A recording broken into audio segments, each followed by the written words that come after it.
¿Qué nos acercas un poquito la...? Sí, un zoom. Hay un pequeño... Ese chiquitito. Sí. Gracias. Ya, muy buenos días. Voy a pasar lista a ver si tenemos quórum. A la Gladys la veo ahí. Muy buenos días. Buen día. Carlos, no. No. Pilar. Hola, Sí. buen día. Sale como oscura la cara. Jorge Cázares, no. Es que no veo cuál es el nombre que está abajo. Joaquín. La Bárbara también la veo. Constanza también. Hola, buen día. Verónica y Luis no. Ah, Verónica, sí, Hola, claro, buen eso. día. Ahí Sí, está. buenos días, ministra. Perdón. Fue muy temprano. Rodrigo Esteves, no lo veo. Rodrigo Fuster tampoco. Moana tampoco, pero Joaquín sí. Así que tendríamos quórum. Les agradezco. Tenemos que aprobar un acta hoy día de la sesión de diciembre. Esa fue la sesión súper cortita en que era solamente para aprobar el acta anterior, ¿no? Sí, no tiene Sí. ningún contenido más Ya. allá que se aprobó por unanimidad. Supongo que lo podemos aprobar, ¿no? Ya, gracias. Ya. Tenemos dos temas hoy día. Tenemos una norma y tenemos un reglamento. Vamos a comenzar por la norma para la cual están aquí funcionarios de la División de Calidad del Aire. No sé quién va a hacer la presentación. Ya, Cristian, que es el jefe de la División de Calidad del Aire. Muy buenos días, consejeras y consejeros. Soy Cristian Torres, soy el jefe de la División de Calidad del Aire. Me acompaña Rocío Toro, la jefa del Departamento de Planes y Normas, y Emanuel Mesías, el jefe de la sección de normas del departamento. Y le queremos presentar, ya está en compartida. No, tú tienes que compartirla. Tienes que compartirla. Es la primera.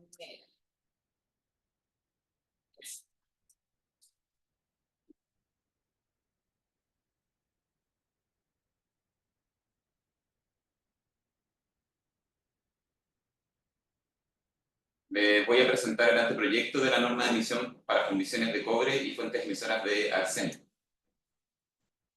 Primero, ¿qué es una norma ambiental? Bueno, ustedes lo deben saber, las normas ambientales son disposiciones legales que establecen por acuerdo entre distintos actores de la sociedad cuáles van a ser los niveles de sustancias contaminantes que serán consideradas aceptables y seguros para proteger la salud de las personas. El Ministerio de Medio Ambiente, entre normas, cuenta con dos ramas principales. Primero, las normas de calidad, que establecen límites de contaminantes que se miden en el medio ambiente, ya sea aire, agua o suelo.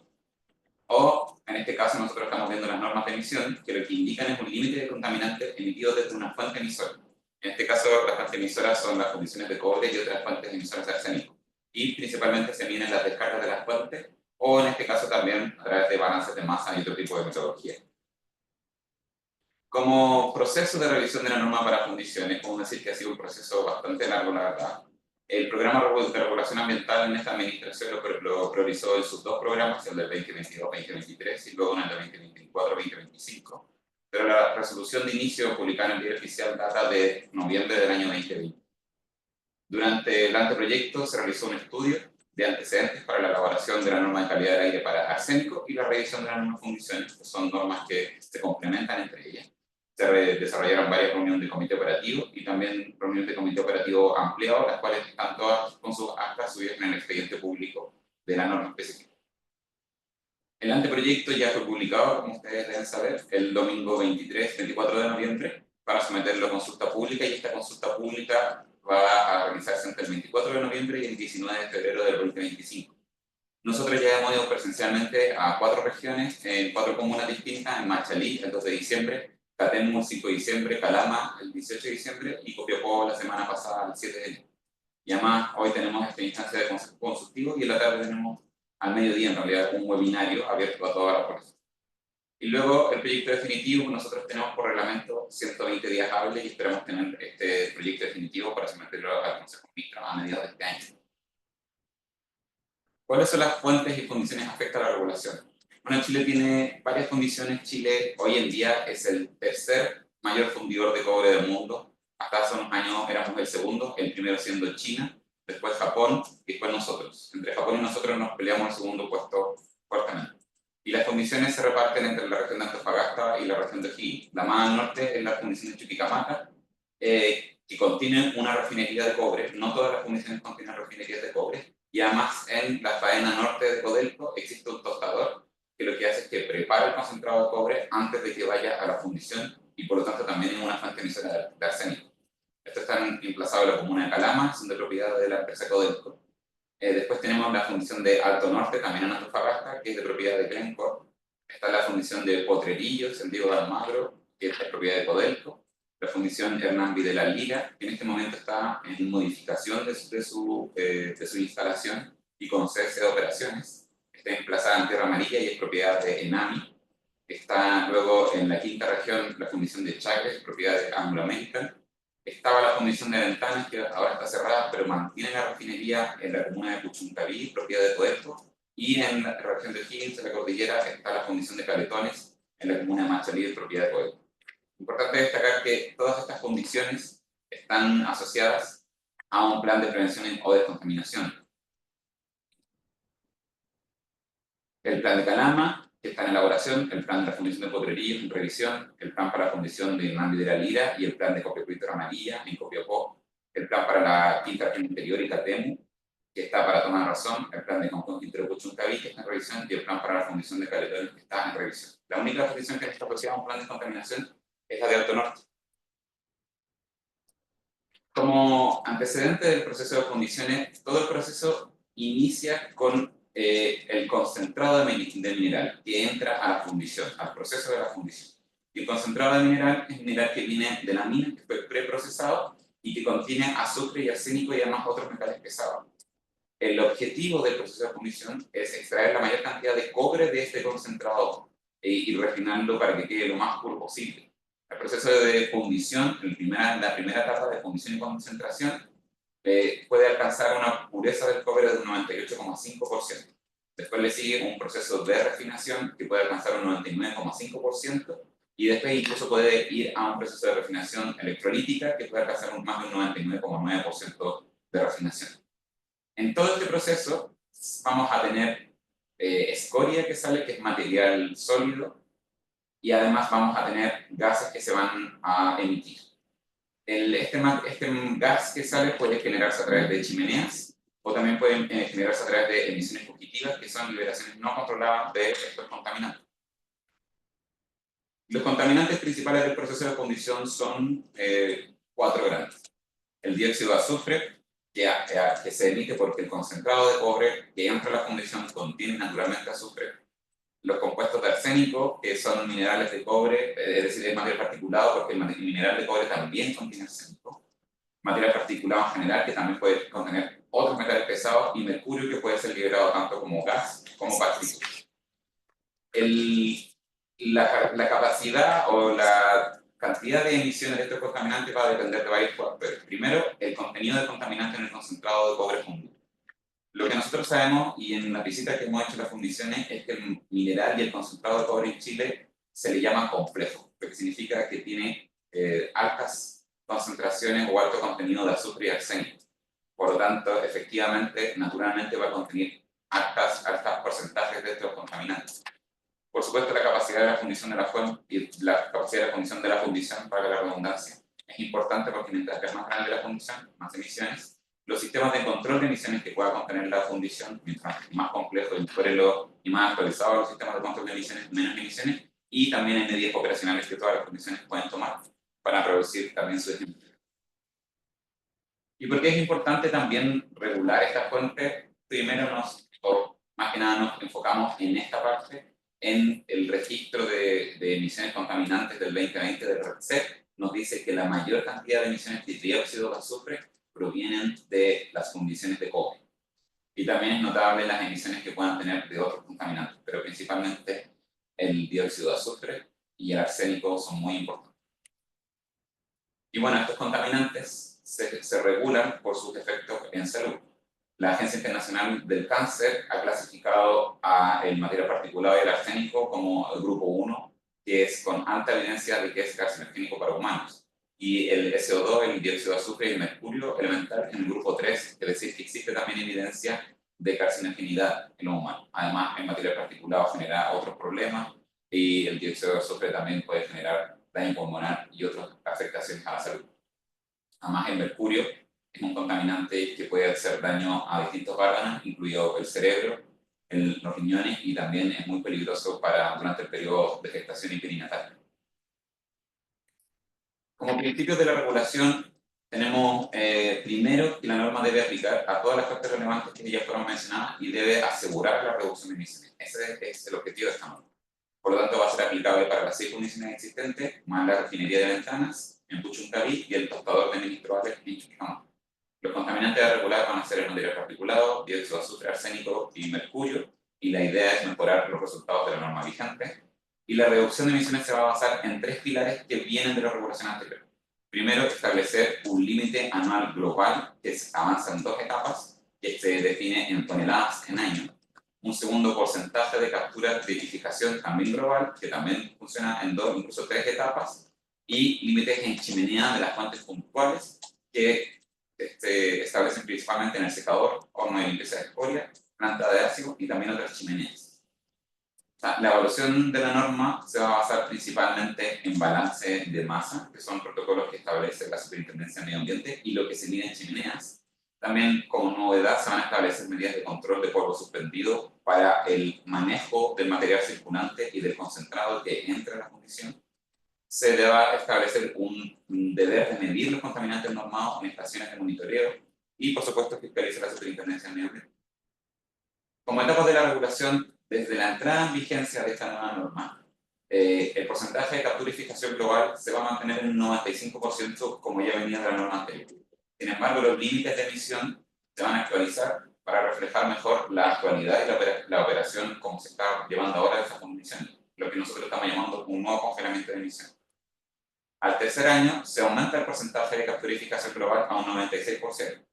Esto puede parecer poco, pero cada porcentaje que se aumenta la captura es una exigencia bastante importante para estos niveles de captura. Y ese 1% se puede lograr con medidas operacionales, por lo tanto se le puede dar un año un poco más acotado, un periodo más acotado de entrada. Y además se establecen límites de emisiones en chimeneas más exigentes para algunas de las fuentes. Y al noveno año nosotros ya llegamos al nivel de captura y fijación final, que va a ser del 98%.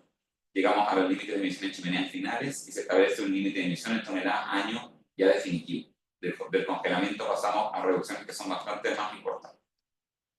Y también es importante destacar que para las condiciones nuevas el porcentaje de captura y fijación será del 99,5%, tanto para azufre y para arsénico.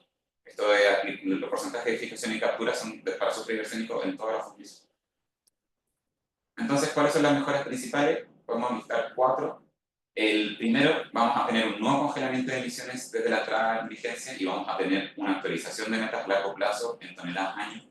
Vamos a tener un porcentaje de captura más exigente en el mediano y luego en el largo plazo se va a llegar a un porcentaje de captura final. Vamos a tener límites en chimeneas en el mediano y largo plazo para el control de material particulado S2 arsénico y agregamos mercurio por primera vez. Y además establecimos un límite más exigente para fundiciones nuevas de 99,5%. Finalmente, ¿cómo queda la propuesta de regulación y cómo quedan las reducciones de emisiones finales con esta propuesta?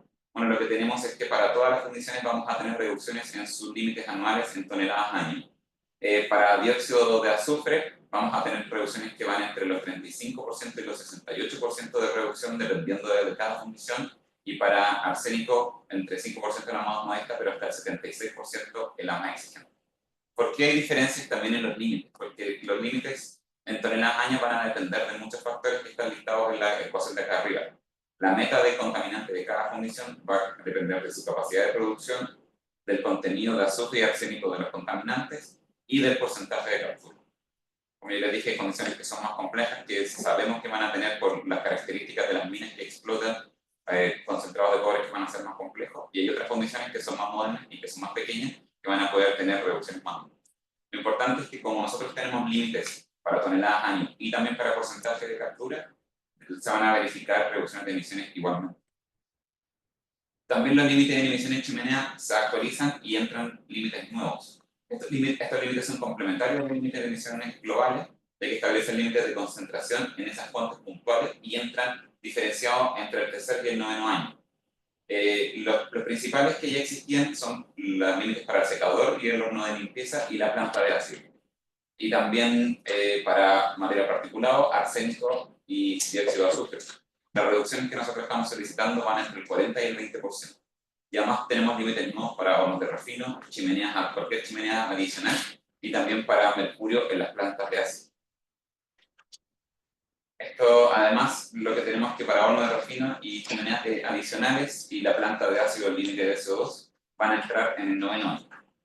El resto de los límites entran en el tercer año. También una novedad importante en esta norma es que vamos a establecer el deber de tener mecanismos de control de emisiones de polvo fugitivo en la entrada de la fundición y para el material circulante. ¿Qué significa esto? El concentrado que llega a la fundición, que es un mineral que contiene azufre y arsénico, va a tener que ser controlado en sus emisiones de polvo fugitivo. Por lo tanto, para nuevas fuentes existentes se va a solicitar tener medidas de control de este polvo durante la manipulación y el procesamiento del concentrado.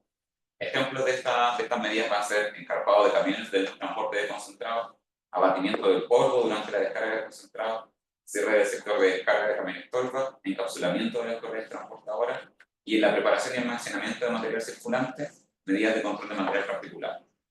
Los protocolos de reporte de estas medidas van a ser establecidos por la superintendencia y estas medidas van a ser exigibles desde el 5º año para las emisoras existentes y desde su entrada en operación para las fuentes nuevas.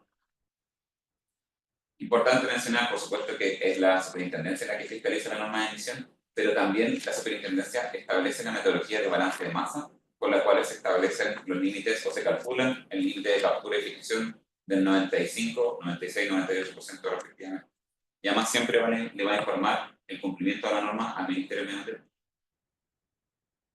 Otras medidas adicionales es que los propietarios de las estaciones de monitoreo de calidad del aire deberán medir y reportar dióxido de azufre, plomo, MP y arsénico para cumplir con los protocolos establecidos por la superintendencia.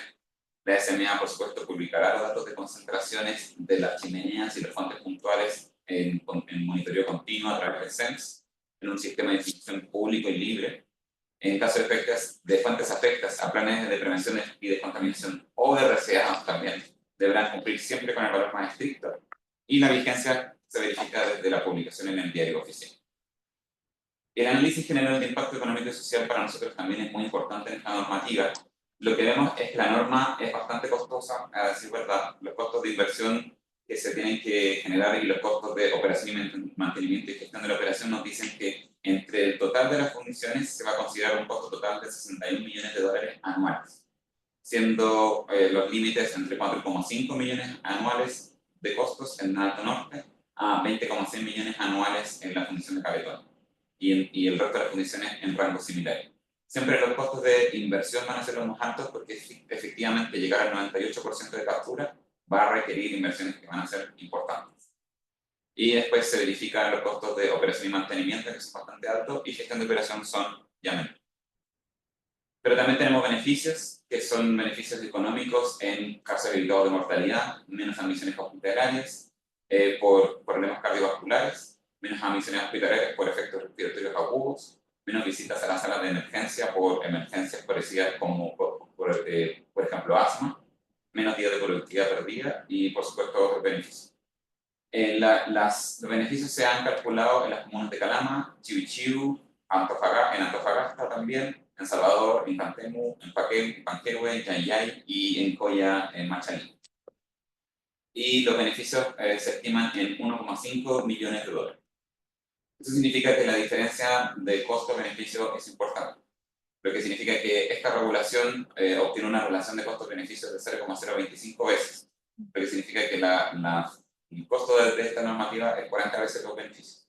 Esto es principalmente porque la población que existe alrededor de las fundiciones es baja, pero esto no significa que los beneficios sean por eso despreciables, son importantes porque además afectan a poblaciones que están muy afectadas. Estamos hablando de Conconquistero Puchuncaví, de la comuna de Catemu, de Calama y las áreas circundantes.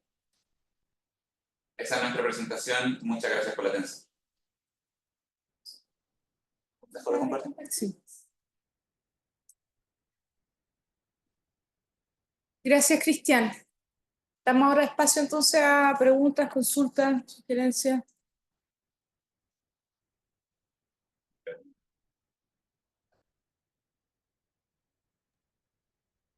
Bárbara y después Constanza.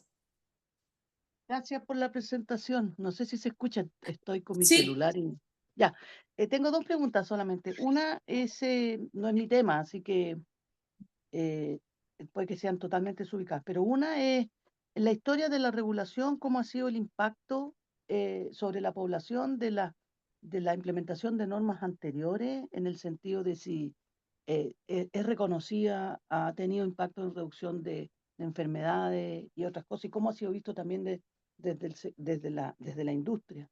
Y la otra pregunta que tengo es, estas son emisiones puntuales, importantes pero puntuales, y cómo si hay algún espacio donde se puede hacer como una mirada más integrada o sinérgica con otras industrias que están en la cercanía, ya sea de generación de energía, no sé, de movimiento de camiones, si hay algún tema sinérgico que se pueda mostrar o evaluar en el sentido del aporte que tiene esta norma en un contexto más integrado. Eso. Gracias. Gracias. Constanza. Súper, ya. Tengo algunos comentarios, preguntas. Dentro de la exposición mencionaron cómo afecta, ¿cierto?, al ser humano este tipo de contaminantes, lo que me parece sumamente importante, pero sería bueno, o no sé si tal vez está y no lo revisé bien en el documento, que se incorporara también cómo estos contaminantes afectan al entorno, a la biodiversidad, ¿cierto? Se habla de material particulado, de otros componentes que también, bueno, no es mi tema, pero se escucha como que fueran también bien nocivos, como el arsénico, etcétera. Y me imagino que así como daña al ser humano, también debe afectar a biodiversidad y, ¿por qué no decirlo?, otros cuerpos de agua, humedales cercanos, glaciares, etcétera. Entonces, no sé si está considerado o esta norma se aplica solamente costo-beneficio con el ser humano, porque entiendo que la relación costo-beneficio, como mencionaron al final, es bien baja, pero si nosotros incorporamos todos estos otros elementos, yo creo que entendemos que los beneficios son mucho más altos que los costos, también a largo plazo, ¿cierto? Pensando en preservar ciertos entornos naturales. También eh, otra consulta es cómo se aplica a nivel de fiscalización o sanciones este tipo de normativas, si existe ahí un plan para ello. Y lo otro ya, como una pregunta también un poco desde la ignorancia de este tipo de normas, es estos costos, ¿quién los asume? Es como una política estatal que inyecta fondos a estas empresas para que bajen sus emisiones, o son solo requerimientos que las empresas deben asumir de manera particular. Eso también como consulta. Eso sería. Muchas gracias. Muchas gracias. Gladys. Sí, me parece una norma importantísima. Gracias por la presentación súper clarita, ya muy clara. Uno tiene un panorama general. Quizás algo que no es atingente en este momento la norma, pero a mí me gustaría saber, entendiendo que esta norma, si es aceptada, ¿cierto?, va a haber un punto de inicio para la implementación. ¿Cómo se proyecta? ¿Cuánto tiempo hay para la implementación? ¿Cómo se proyecta eso después de que la norma sea aceptada? Hay tiempos distintos para las pequeñas fundiciones, para las fundiciones más grandes. ¿Cómo se desplaza eso en el tiempo? Y bueno, quizás esta es una pregunta no muy políticamente correcta, pero ¿qué pasa si hay un posible cambio de políticas del gobierno, en el próximo gobierno, si esto continúa, si esto se paraliza? Porque esto es interesante para tener un producto de nivel verde a nivel internacional también, ¿no? Eso. No sé si hay alguna otra pregunta o comentario. Jorge. Sí, Mitra, gracias por la presentación. Disculpe que me pasé un poco. Algunas cosas generales. Yo creo que comparto también los comentarios de que aquí hay una... Perdón. Micrófono. comparto los comentarios de que aquí hay un tema sensible o delicado, porque obviamente no solo implica la potencial afectación y de los distintos, digamos, componentes ambientales y las personas, por supuesto, sino también esta progresiva coherencia con las exportaciones de los concentrados, ¿no? Que es un tema. Sabemos que es un tema y hay seguimiento a escala internacional de estas cosas. En ese sentido, claro, el que los costos excedan varias veces, digamos, los beneficios estimados, es claro que aquí no es condición de aprobación de una norma que los beneficios superen a los costos, porque obviamente hay elementos que no son solo que se pueden cuantificar, digamos. Más allá de ello, en términos de diseño, solo confirmar que, porque aquí hay un desafío bien complejo, que es que ustedes saben que el arsénico va indexado al material particulado, digamos. Entonces, que yo conozca, no hay todavía una tecnología revolucionaria que se focalice solo en el arsénico, ¿no? Hay que lidiar ahí con los concentrados, incluso con algunos procesos previos. Entonces, mi pregunta ahí es, a efectos de la GIE, ¿cómo se consideró eso? Si hay algunas referencias también. Aquí las referencias internacionales también son complejas porque no hay tanta evidencia, pero quería saber si eso había sido considerado. O si solo están estimados los costos como mayor control del MP. ¿Se entiende? Eso es una pregunta estructural. La segunda, que es más bien una propuesta, porque en realidad, como hemos dicho, en todas estas normas hay que avanzar, nosotros estamos de acuerdo, impulsamos también no solo esta norma, sino el DS13 y las modificaciones, pero siempre cuidamos que sea armónico con otras regulaciones. Y en eso hay un desafío desde mi punto de vista, porque en adición a exigencias que hay en RCA o en los mismos planes de descontaminación donde apliquen, también tenemos, por ejemplo, en lo que concierne al SO2, el cobro de impuesto verde. Lo que no observamos en otros países en términos de convivencia de instrumentos de regulación distintos, entiéndase comando control o incentivo económico. Entonces aquí hay una preocupación de muchos actores respecto a lo que podría llamarse esa sobreregulación o disarmónica, porque muchas veces pueden haber algunos temas incluso contrapuestos. Entonces, aquí hay un desafío en esa dirección que propongo que se trabaje también. Como siempre, también vamos a observar esto en el periodo de consulta pública, pero eso necesariamente tiene que armonizarse. Y al mismo tiempo, dado este encarecimiento, y nuevamente mirando el bosque, no solo la norma en específico, evidentemente que como hay desafíos de productividad y competitividad bien fuertes, que obviamente se espera que no haya una afectación muy grande en ello, hay otros elementos que nos interesa seguir trabajando o impulsando, como por ejemplo todo lo que tiene que ver con las fundiciones asociado al reuso, por ejemplo, de la escoria de cobre. Así un tema que entendemos que está medio entrampado en distintas partes en términos de avance para poder materializar algo así. Y por lo tanto eso también puede amortiguar también algunos costos que son necesarios de inversión para este tipo de desafíos.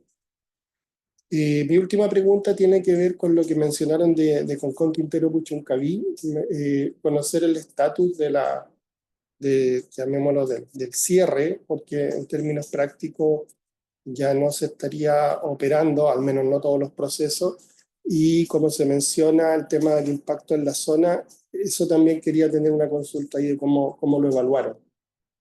Eso, ministro. Gracias. No sé si hay alguna otra pregunta, consulta. ¿No? Ya. Le damos la palabra entonces a... Muchas gracias, consejera y consejero. Primero con la pregunta de Bárbara y la historia de la regulación. Bueno, la historia de la regulación es bastante larga. Esta es la revisión de una norma de emisión del Ministerio de Medio Ambiente que fue la primera que se hizo en esta institucionalidad ambiental, que inició en 2013. y estableció los límites en toneladas y porcentaje del 95% que hoy en día están cumpliendo las condiciones, pero incluso hay una historia un poco más larga de que habían decretos ya de minería y sectores. Eran así que ya establecían ciertas medidas de control para arsénico y para azufre también, sí, eran en las condiciones de cobre, porque efectivamente está una industria que tiene muy larga banda. En Calama, Catemu, Caletones, hay condiciones que tienen varias décadas ya de operación y que incluso mantienen ciertos de esos hornos o de esos tipos de tecnologías desde esa época. Hay un tipo de tecnología que se inventó en Chile que se llama el convertidor teniente, que se inventó en la mina del Teniente, que además se exportó a muchas fundiciones a nivel internacional, que todavía se ocupa en algunas de las fundiciones, pero que efectivamente ya tiene muchos años de operación, porque son hornos, no sé si son los hornos originales, pero incluso podríamos tener hornos de esa época, de los años 60, 70, que siguen en operación. Entonces, por lo tanto, a pesar de que había una regulación de larga data, de todas maneras hay que actualizar. Y también con respecto un poco a las últimas preguntas, también nosotros en el Comité Operativo Ampliado estuvimos y conversamos con todos los dueños de fundiciones de cobre, Codelco, Enami, Glencore y Anglo American, y hay un consenso en de que esta historia ya larga de regulación de fundiciones tiene que seguir avanzando hacia adelante. Y por lo tanto nosotros también llegamos a buenos consensos en nuestro Comité Operativo Ampliado. Con respecto a esta mirada integral de las emisiones puntuales que mencionaba Bárbara, cómo se relaciona con otro tipo de industria o empresas que están emplazadas en la zona, bueno, la norma de emisión es una de las herramientas que nosotros tenemos, pero como yo contaba también en la lámina, en una de las primeras láminas, nosotros tenemos complementariamente los planes de prevención y descontaminación. Esos planes de descontaminación que, como yo les mencioné, están en revisión en todo Chile y todas las condiciones, excepto Alto Norte, están relacionadas o pareadas con un plan de descontaminación, nos ayudan a tener esa mirada integral. Uno de los ejemplos buenos es el plan de Catemu, que está para la toma de razón y que lo que hace es regula no solo la fundición y es compatible con esta norma y le pone límites un poco más estrictos y además le pone límites a otro tipo de contaminantes, sino que regula fuentes que están alrededor, como Cristalerías Chile, la minera El Soldado, mineras de menor tamaño y otras industrias como unas termoeléctricas que están por ahí. Y también está el plan de Calama, que va a regular a la fundición de baterías de plomo, a otras cadenas mineras de Codelco que están ahí, toda la división norte, y a otras fuentes puntuales que se emiten en la ciudad de Calama. Entonces, con distintas regulaciones ambientales, nosotros podemos tener esa visión más integral en la componente aire. Con respecto a las preguntas de Constanza, en la afectación al entorno y a la biodiversidad, efectivamente es cierto de que el material particulado, el arsénico, el dióxido de azufre y el mercurio afectan tanto a la salud de la población como a la biodiversidad. También es cierto de que en nuestra guía nosotros evaluamos el impacto a la salud de la población, porque esa es la metodología que nosotros tenemos ahora definida. Efectivamente, hay que trabajar con la División de Economía Ambiental para ampliar nuestros guías, muy probablemente, pero por ahora estos son los beneficios que nosotros calculamos. Sin embargo, vamos a analizar cómo acogemos la propuesta para poner alguna consideración con respecto a la afectación de estos contaminantes al entorno natural. Y con respecto a las fiscalizaciones y sanciones, efectivamente, es la Superintendencia del Ministerio de Medio Ambiente, es decir, la Superintendencia de Medio Ambiente, que fiscaliza la normativa. Nosotros sabemos que esta norma ya ha sido fiscalizada por la Superintendencia y que incluso ha tenido planes de cumplimiento con algunas de las condiciones por no haber cumplido con sus metas anuales. Entonces nosotros esperamos de que eso vaya a continuar realizándose. Y los costos, ¿quién asume los costos? Bueno, son las empresas privadas. Por eso también los plazos largos que se les están dando para los límites finales, porque esto va a incidir también en altas inversiones que van a tener que pasar muy probablemente por el sistema de evaluación de impacto ambiental. Y van a tener que también, en el caso de las empresas públicas, pasar por los directorios en donde se tienen que aprobar estos tipos de inversiones. Son plazos largos, pero efectivamente lo que nos van a permitir es que, si bien son largos, nos dan la certeza a nosotros y a los titulares, a los regulados, de que van a poder cumplir con esto. No son normas ambiciosas, pero no son normas imposibles. Con respecto a lo que decía Gladys, un poco parecido, el plazo de la implementación que se dio es un primer congelamiento desde la vigencia, que lo que hacemos es mantener las emisiones bajas como están ahora, pero refleja más que nada en la realidad. Al tercer año vamos a avanzar en nuevos límites en chimeneas y un porcentaje de captura mayor que se puede lograr con medidas operacionales, Y al 9º año vamos a límites finales en toneladas por año y porcentaje de captura del 98%, que va a requerir no solo medidas operacionales, sino que ya también inversiones privadas que van a tener que realizar las distintas fundiciones. No se hace diferenciación por fundición. Todas las fundiciones tienen las mismas características. La fundición es un proceso bien complejo y generalmente todas las fundiciones son bastante grandes. Efectivamente existen diferencias, hay fundiciones que son mayores que otras, pero todas van a tener los mismos plazos. ¿Y qué pasa con el cambio de gobierno? Bueno, nosotros esperamos de que como hubo un consenso, una consulta pública, una pasada por el Consejo Consultivo, Comité Operativo y Comité Operativo Ampliado, esto se transforme eventualmente en una política de Estado más que en una política de gobierno. Nosotros, por supuesto, no podemos asegurar de que eso va a ser así, pero por eso nosotros en las normas tenemos varias etapas en que nosotros consensuamos nuestra regulación para que lleguemos también con un consenso más largo al resto de la operación del Estado. Y con respecto a lo que decía Jorge, efectivamente las exportaciones de el cobre es un problema casi geopolítico para Chile. Estamos en un momento en que el cobre va a ser muy demandado y yo mencionaba al inicio que Chile es el tercer fundidor de cobre. Somos el primer productor de concentrado de cobre, pero somos el tercer fundidor de cobre.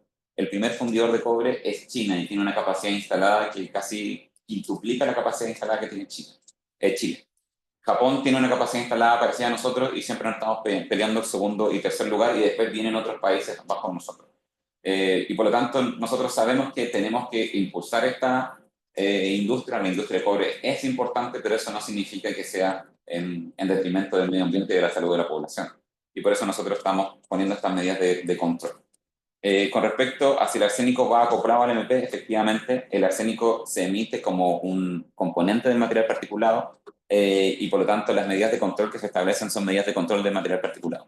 Sin embargo, el porcentaje de captura que se establece, que es un porcentaje de captura para el arsénico, se mide haciendo el balance de masa del arsénico en el concentrado y en el material capturado. No sé si ahí Emanuel quería completar. Y por supuesto, cómo hacer la armónica con otras regulaciones. Tú mencionabas el impuesto verde y el impuesto verde al SO. Me parece que es una buena pregunta porque efectivamente lo que nosotros estamos haciendo es que haya menos emisiones de CO2, considerablemente menos, varias toneladas menos.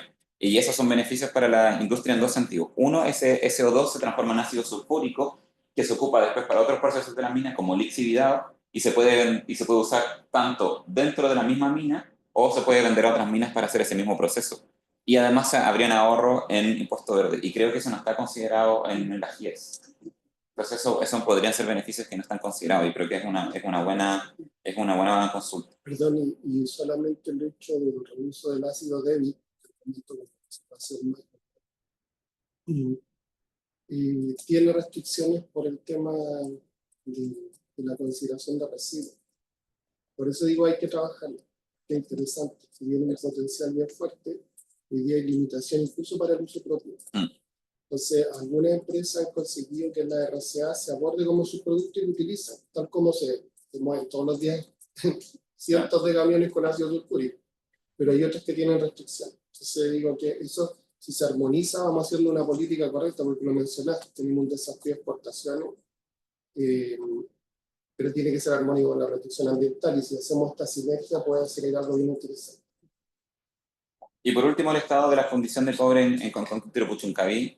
Bueno, está en cese de operaciones y está el proceso de cierre. La especificidad yo no la conozco, pero lo que sí sabemos y lo que hemos medido en las estaciones de calidad del aire en Concón Quintero Puchuncaví es que las emisiones de ácido sulfúrico se redujeron considerablemente, lo cual para nosotros es una excelente noticia porque ha mejorado la calidad del aire importantemente en la bahía de Quintero. De todas maneras, nosotros estamos revisando el plan de descontaminación de Concón Quintero Puchuncaví y nosotros sabemos de que ácido sulfúrico en todo caso. SO2, perdón. El dióxido de azufre. Y nosotros, por supuesto, estamos revisando el plan de Concón Quintero Puchuncaví, estamos haciendo un estudio para revisar el inventario de emisión nuevo y nuevas medidas de control de emisiones para todas las fuentes. Y sabemos que no ha terminado el trabajo que se tiene que hacer en la bahía, pero eso sí ha traído, este cierre ha traído un buen impacto. De todas maneras, esta norma va a aplicar para la refinería que se mantiene ahí, porque los hornos de refino se mantienen y esos también van a tener límites de emisión establecidos en la regulación de la norma de emisión y muy probablemente también tengan otros sistemas de control si es que sea necesario en el plan de descontaminación. Yo creo que es importante, si en el caso de Concón, Quintero, Puchuncaví, no solamente hay una mejora, sino que prácticamente desaparecen las emisiones de CO2 cuando uno mira los gráficos, que es un impacto realmente muy grande. Y lo otro es que, claro, cuando uno ve el análisis de costo-beneficio, la primera pregunta que surge es si es que los regulados qué opinan sobre la norma, y es una buena noticia de que, dado que estos son regulados súper acotados, se ha podido conversar con todos ellos, y con la gradualidad que se le da para la implementación de la norma están de acuerdo, no tuvieron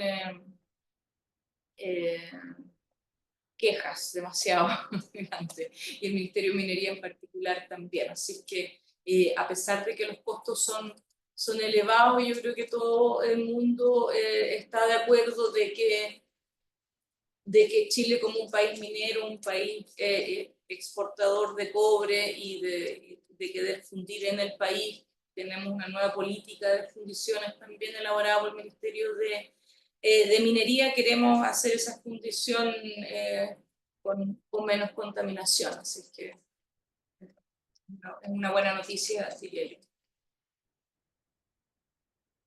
Tenemos que pasar al siguiente tema, pero ya, el último comentario. Una cosa puntual nomás, que es relevante, que es más bien una invitación a trabajar. Aquí hay un tema, perdón, dos temas más que solo los levanto porque son bien sustantivos. Más allá del avance regulatorio respecto al punto, y la disposición de las fundiciones también a abordarlo. Yo mencioné el tema de armonización regulatoria con otras cosas, que es una preocupación, pero también levanto dos temas. Uno, que a propósito del tema de competitividad, tener a la vista también, y en el AGIES progresivamente, el tema del dumping o competencia leal. Efectivamente, esto con otros países, no particularmente con Japón, pero sí con China, hay que tener mucho cuidado respecto a esa armonización. Hay incluso trabajos que van en la dirección de barreras arancelarias y limitaciones no solo por estos contaminantes, también por CO2. Entonces eso es un desafío que no es llegar y trabajarlo, pero hay que levantarlo. Y el segundo tiene que ver con que nosotros estamos muy de acuerdo en que se regulen estas cosas, las emisiones asociadas al punto, pero también hay un desafío de armonización con las normas de calidad del aire. Y ahí, a propósito también las preguntas que hubo, está el tema del background. Y eso es bien importante, porque nosotros administramos medio en Santiago, background a nivel de suelo, de arsénico de 27 ppm. Entonces, y eso de manera natural. Entonces, claro, no puede tener el foco de la afectación, pero eso no olvidarlo, porque obviamente puede haber eventualmente un desafío casi incumplido. Entonces, yo propongo ahí coordinar la realización de estudios. Nosotros estamos convocando expertos internacionales, y en estas zonas son particularmente sensibles para desarrollarlo. No me quiero extender mucho más, pero lo planteo para que lo trabajemos también. Eso es mío. Gracias. Ya, Muchas gracias gracias. al equipo. Voy a buscar el vaya bien. Muchas gracias por las preguntas y por la atención. Gracias, que les vaya muy bien. Chao, cuídense mucho, gusto ahí. Lo que nos toca ahora, tenemos aquí cambios del equipo en la sala, pero tenemos una presentación de un reglamento del SBAP, del Servicio de Biodiversidad y Ecología. Siéntate acá. Hola. Hola. Bien, ustedes. Hola, Victoria, ¿cómo te va?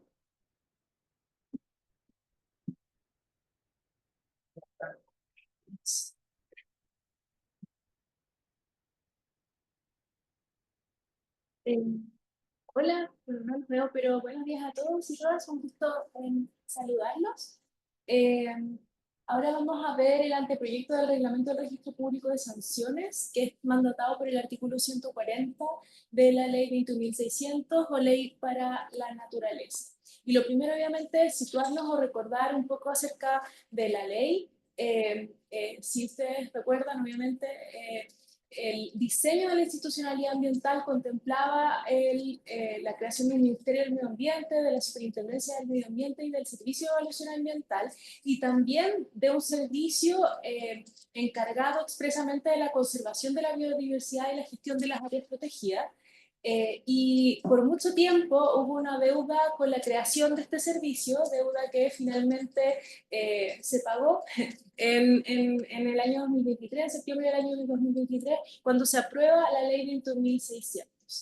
En resumen, la ley crea este servicio con el objeto de conservar la biodiversidad dentro y fuera de las áreas protegidas. Para ello crea un sistema nacional de áreas protegidas, organiza las categorías de protección en solo 6 categorías de protección que pueden ser del Estado o privadas, y da lineamientos sobre los procedimientos para la creación, modificación, administración y gestión de las áreas protegidas. Además, la ley considera instrumentos para la conservación en todo el territorio y requisitos para la planificación ecológica. Finalmente, y algo que le interesa para esta presentación, la ley establece un procedimiento sancionatorio frente a infracciones dentro y fuera de las áreas protegidas, y es decir, que le entrega al SBAP, al Servicio de Biodiversidad y Áreas Protegidas, atribuciones de fiscalización y sanción respecto de los instrumentos de gestión para la biodiversidad que regula la ley. Ahora bien, la ley establece varias revisiones reglamentarias para su implementación. Son 21 materias que se remiten, que se requieren reglamentar, y todas estas materias tienen que estar reglamentadas dentro del plazo de 2 años desde la publicación de la ley, es decir, hasta septiembre del año 2025. El Ministerio está trabajando en paralelo en todos estos procesos y ya ha habido consulta pública del Comité Científico Asesor, de los planes de recoge, y ahora está abierta la consulta pública del Registro Público de Sanciones. Además, hay otros reglamentos que están en este minuto, otras materias reglamentarias que están en este minuto en proceso de consulta indígena, como es el caso de sitios prioritarios, elaboración y revisión de planes de manejo de las áreas protegidas del Estado y en general todas las que están vinculadas a las áreas protegidas. Perdón, aprovecho de decir de que así es que le va a tocar a este Consejo Consultivo ver esas 14, todo vamos en 3, y de que así que vamos, así como el 2024 fue la maratón de los planes de la Ley Marco de Cambio Climático, este año va a ser la maratón de... Este año es el año de la biodiversidad. Sí. Entretenido. Sí. Bueno, en particular sobre el registro público de sanciones, este es un registro que ordena reglamentar el artículo 140 de la ley 21.600 y que se inserta al final, una vez finalizado el procedimiento sancionatorio que regula la ley desde su artículo 120 en adelante. Muy en resumen, lo que dice la ley es que este procedimiento se inicia con un acta de fiscalización o por denuncia, que se pueden dictar medidas provisionales, que tiene que haber una formulación de cargos que debe ser notificada al presunto infractor, quien tiene 15 días para defenderse, que el instructor tiene que examinar los antecedentes y elaborar un informe que se remite al director regional, quien finalmente resuelve sancionar o absolver de las infracciones que se incluyen. ¿Sí? Esto quedó muy pequeño, pero solamente para tener un panorama de las infracciones que establece la ley 21.600. Estas infracciones están en el artículo 115 y 116 de la ley y están separadas por infracciones que pueden suceder en áreas protegidas y fuera de las áreas protegidas. Entonces, por ejemplo, en el caso de las infracciones dentro de las áreas protegidas, contravenir los planes de manejo de las áreas protegidas es una infracción. Y en el caso de las que están fuera de las áreas protegidas y incumplir los compromisos en un plan de restauración ecológica puede ser una infracción.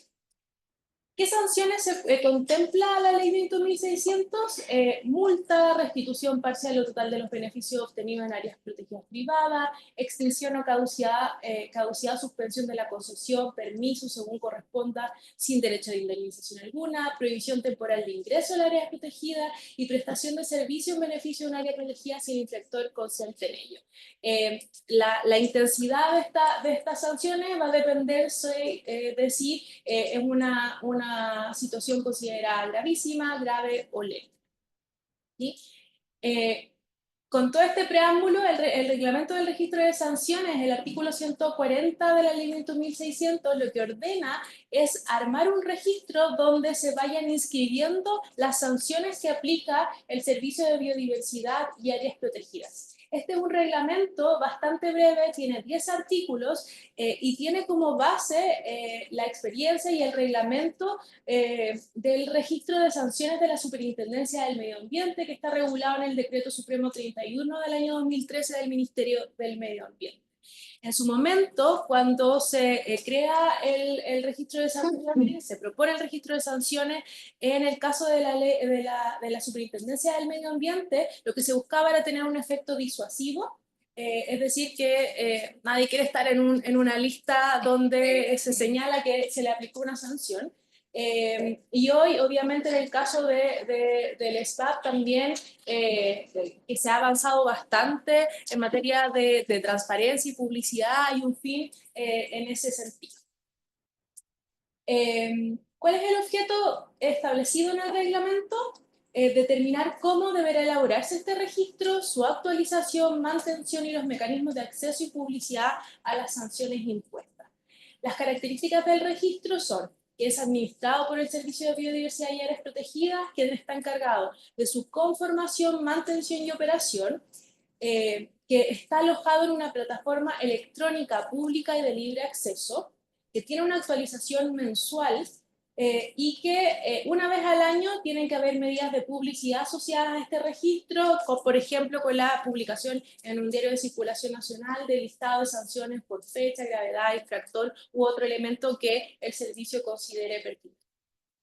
El contenido del registro está regulado en el artículo 5 del reglamento y señala que las sanciones, las inscripciones se van a incorporar al registro una vez notificado el infractor de la respectiva resolución sancionatoria y que el registro va a contener al menos la individualización de la persona natural o jurídica respecto de la cual se ha aplicado la sanción, las infracciones y su graduación incluyendo el instrumento infringido, la fecha en que se hubiese cometido la infracción, la fecha de la resolución sancionatoria y la fecha en que ha quedado firme, la localización georreferenciada del lugar de la infracción, el tipo de sanción, si se trata de una multa, indicar además el monto y si se ha registrado el pago, indicando la fecha del mismo, la copia de la resolución sancionatoria y si se trata de una sanción firme o si existen recursos pendientes.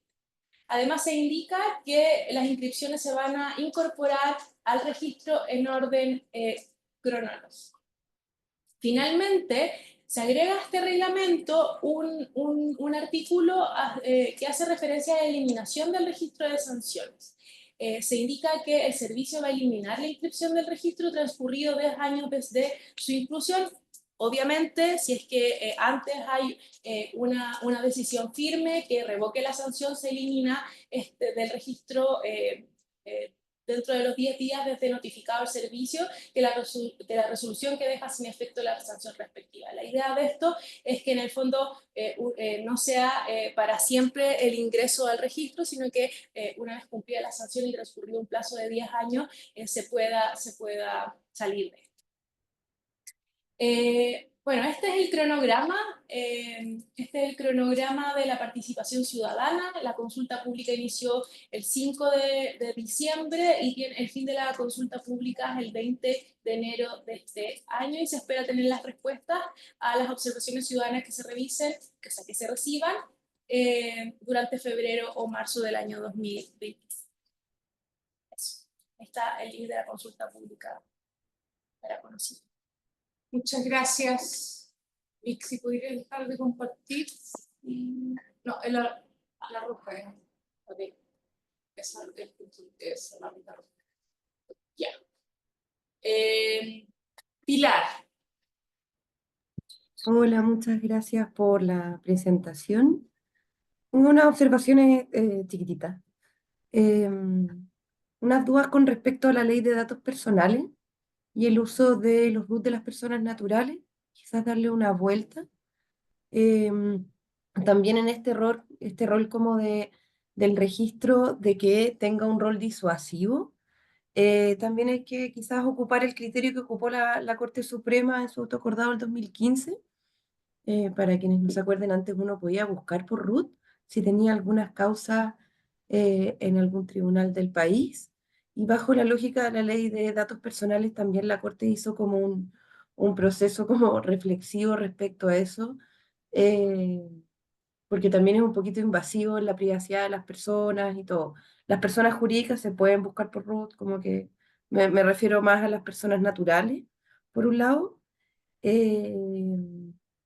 Quizás también una sugerencia es poder hacer una trazabilidad más completa respecto de la sanción, no solo si está pagada o no pagada, sino que también todas estas situaciones intermedias que si bien no dependen del propio servicio, es decir, cuando se judicializa, sí hacer, como el objetivo también es un poco disuasivo, también en esta justicia como de darle como un equilibrio al registro y el proceso en que va cada una de las sanciones.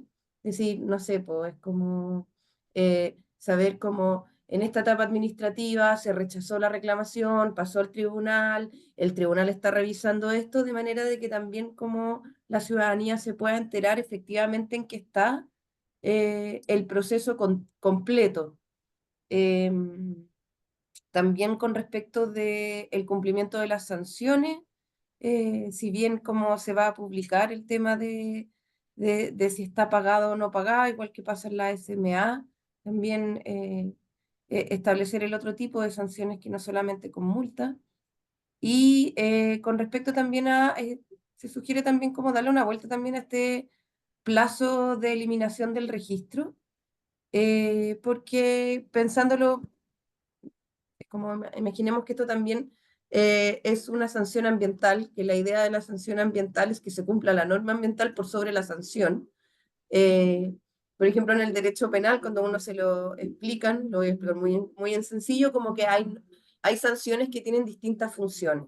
Una que es como la ley del talión, ojo por ojo, diente por diente, tú robaste, te cortó la mano. Como esa es la proporcionalidad, también hay otra norma que tiene el fin de reinsertar y hay una situación como un poco más intermedia, también como disuasiva y de reinserción. Entonces también es como, ¿qué vamos a elegir? ¿Sancionar por sancionar? Que quede como es eh, como cuando uno llega a un edificio y hay un diario mural con la gente que no ha pagado los gastos comunes. Lo vamos a dejar ahí eternamente a pesar de que ya pague los gastos comunes por 10 años, usted no pagó los gastos comunes y merece este registro público. Yo no sé cuán disuasivo es eso y cuánto contribuye también al cumplimiento ambiental. Eh, También hay un tema reputacional que quizás eh, a veces como ya, si me dicen que soy malo, ¿para qué voy a cumplir? Como que ya tengo los papeles manchados. No sé si se entiende como un poco hacia dónde va la observación. Como quizás darle un poco de vuelta a este rol disuasivo, es decir, en cuanto a que las sanciones son altas, y como no te atrevas a hacer esto porque las sanciones son muy graves, y por otro lado también es como cuánto yo te acompaño a que tú cumplas, porque a mí me interesa en verdad que no se dañe el medio ambiente, así como en términos generales, por sobre a castigarte y dejarte en un registro público y con los papeles manchados, por así decirlo. Eso es como un poco la observación. Gracias, Pilar. Bárbara. Sí, gracias. Pilar dijo varias de las cosas que yo tenía, también había identificado. Uno, como siempre, la pregunta es, ¿qué efecto realmente ha tenido? Y esa, no tengo idea cuál, en relación al efecto disuasivo del registro que existe en la Superintendencia de Medio Ambiente. Si realmente ese registro ha tenido algún efecto en reducir, en reducir los problemas asociados a la superintendencia. Entonces es importante ver si el instrumento sirve o no sirve, ¿ya? Y por qué ha funcionado o por qué no ha funcionado, para en base a ello quizás focalizar también este esfuerzo. Comparto ahí con Pilar plenamente, y tengo la pregunta asociada, que una cosa es el tema legal y otra cosa es el tema ecológico, ¿ya? Y no necesariamente van de la mano. Los impactos o los problemas que derivan de, eh, de temas o la gente que no respeta los temas de medio ambiente no se resuelven con multas muchas de las veces. Entonces, ¿cómo se asocia esto realmente a visualizar la mejora o la reparación o lo que sea asociado a cierto impacto? ¿Y cuál es el plazo para que eso se mantenga?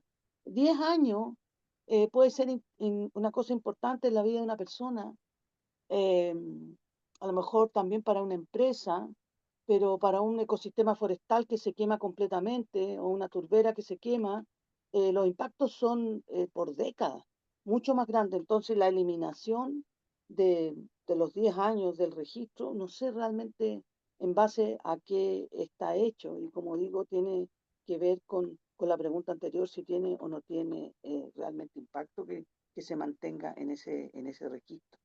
La otra cosa que tengo que mencionar es que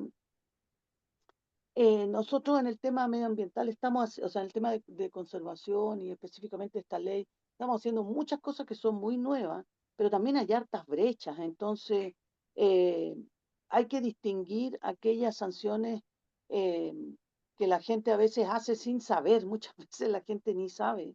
Y ahí es importante identificar, o no sé si aquí o en otra parte está, o cómo se conecta esto, con que nosotros seamos capaces de generar condiciones o herramientas por un lado, para evitar sanciones, eso es súper importante, y otro, condiciones, herramientas para que la gente o los procesos o los actores puedan remediar los errores que se hacen.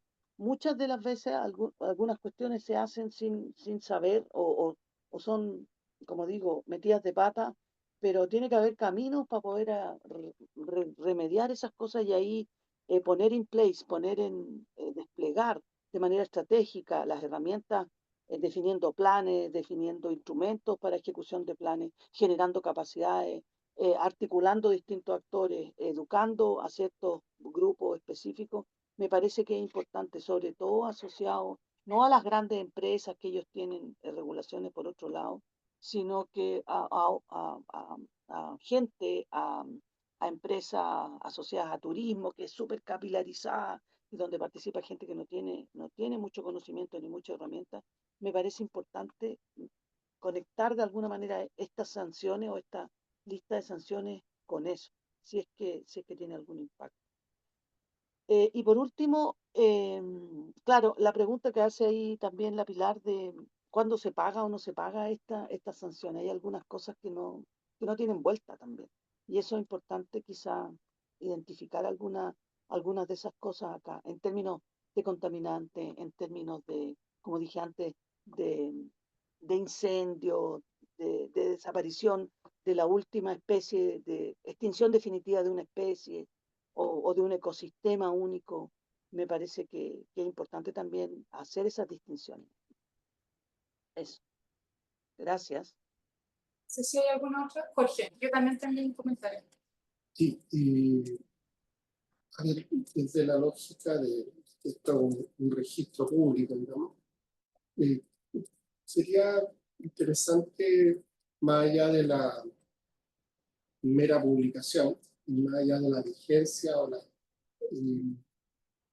poder identificar o asociar o indexar el criterio de duración del listado, qué sé yo, a la graduación de la inspección, que es lo que decía Marta. Eso podría ser interesante, porque claro, no es lo mismo una afectación acotada, puntual, en caso de infracción, que obviamente podría tener un correlato con los criterios de la superintendencia, para definir la gravedad. Ustedes son expertos en el tema de la graduación, pero eso también podría tener un correlato en la vigencia, si es algo grave, que refleja una negligencia, una afectación mayor, claro, podría tener una duración mucho más, o hasta ser indefinido. Estoy jugando, ¿verdad? Pero muy distinto a otras cosas que podrían ser algo leve y que además, como decía Bárbara, no se trata de algo irreversible. Como un criterio macro nomás para internalizar lo que sale antes.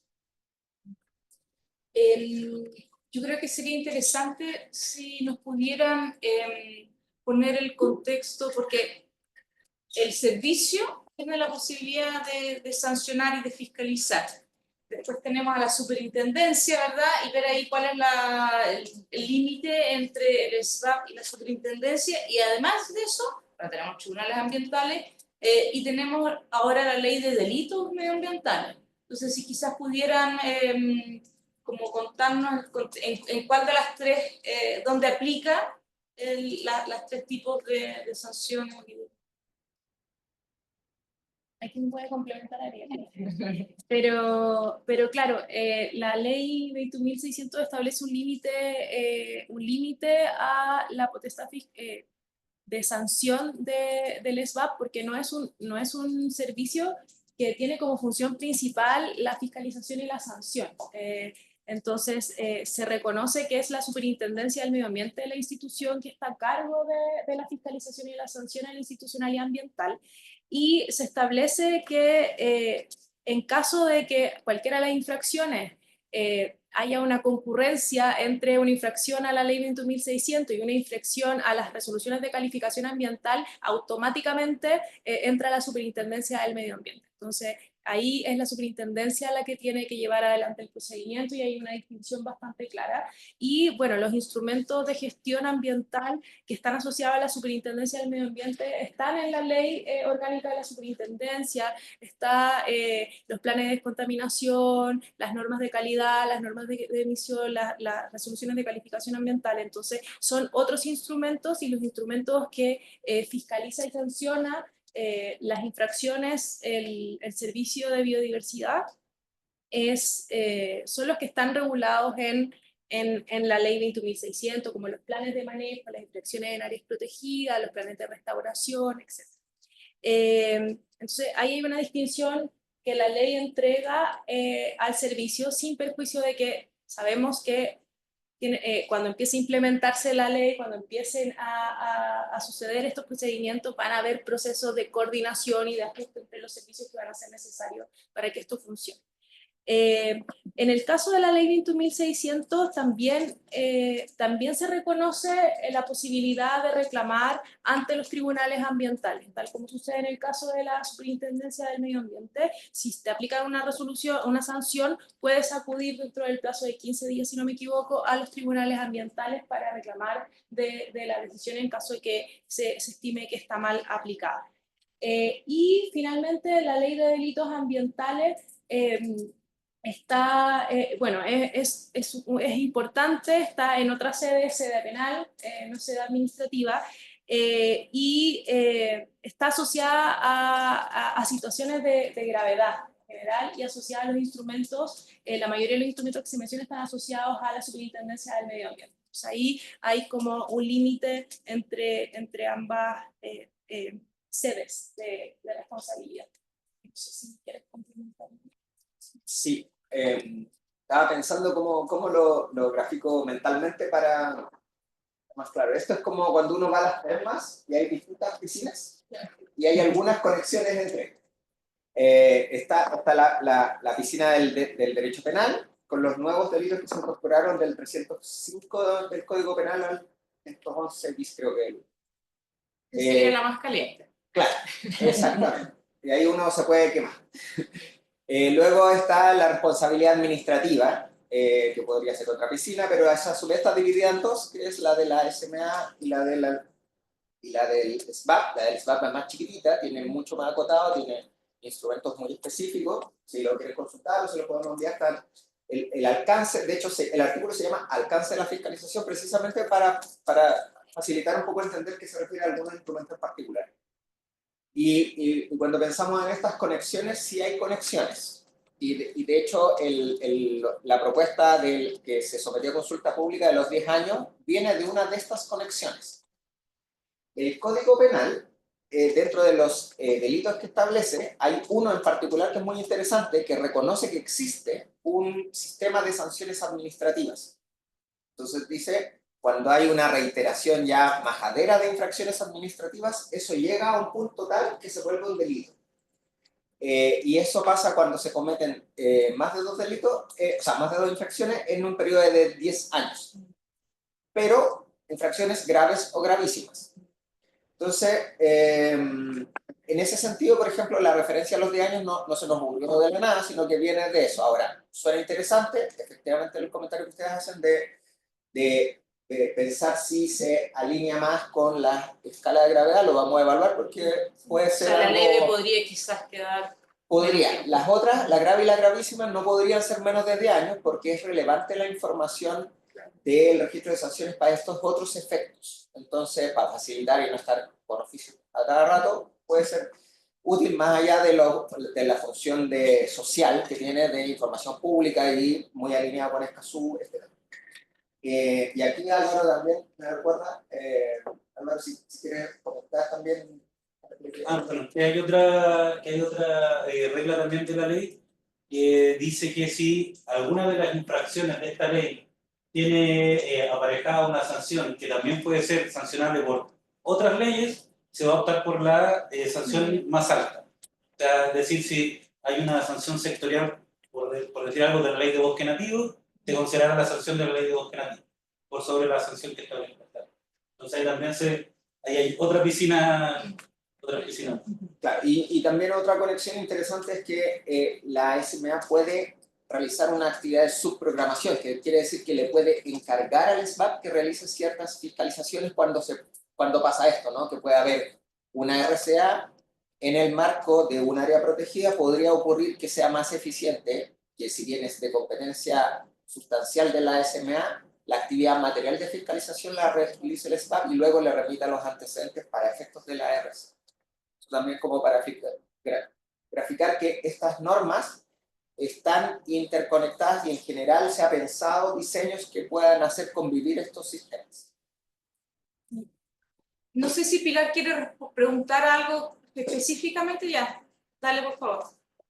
Sí, no, cortito. Yo creo que también hay que hacer una distinción del sistema sancionatorio, que en cualquier índole del derecho, por así decirlo, y sobre todo esta relación que tiene el derecho administrativo, por ejemplo, con el derecho penal, ahí hay que distinguir, es como, las sanciones existen. Lo que es distinto acá es que existe un registro acerca de esas sanciones. Si uno se mete al registro de sanciones de la SMA, uno puede ver, por ejemplo, el registro de multas. Para que una multa esté firme, ahí se demora tanto que aparecen unas multas de proceso muy antiguo, que es como lo que aparece como sanciones, y si uno lo mira como ciudadanía, no te da cuenta efectivamente de los procesos porque no hay una trazabilidad.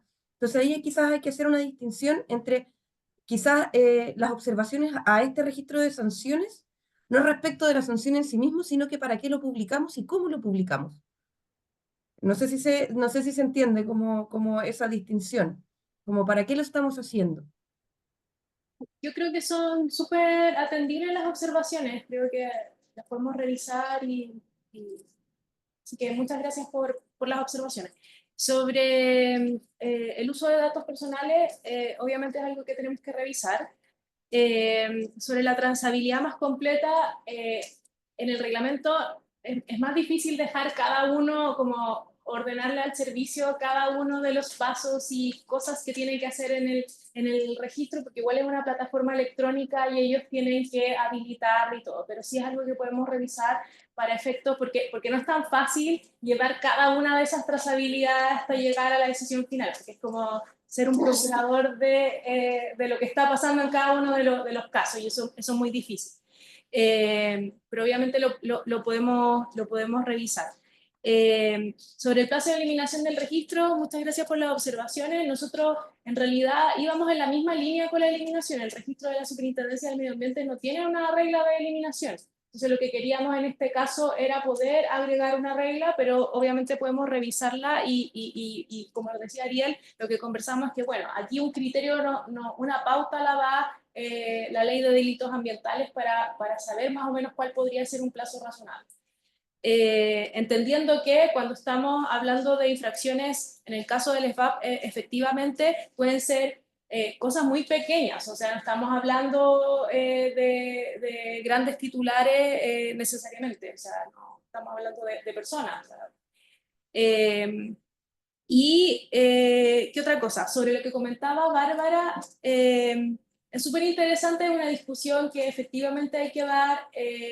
Este reglamento no se puede hacer cargo de como la discusión estructural acerca del sistema de sanciones, pero efectivamente es un tema que uno puede revisar y discutir para que todos los reglamentos del SBAP y la implementación que tenga que hacer el servicio dé cuenta de las brechas, de la necesidad de educación ambiental. Efectivamente, va a haber que hacer un trabajo muy fuerte en materia de educación ambiental para entender cómo suceden las infracciones, sobre todo porque hay ciertos usos que la gente realiza constantemente y que no necesariamente saben qué es infracciones, y requiere de un acercamiento a la comunidad, de un trabajo con ellos para entender esta ley.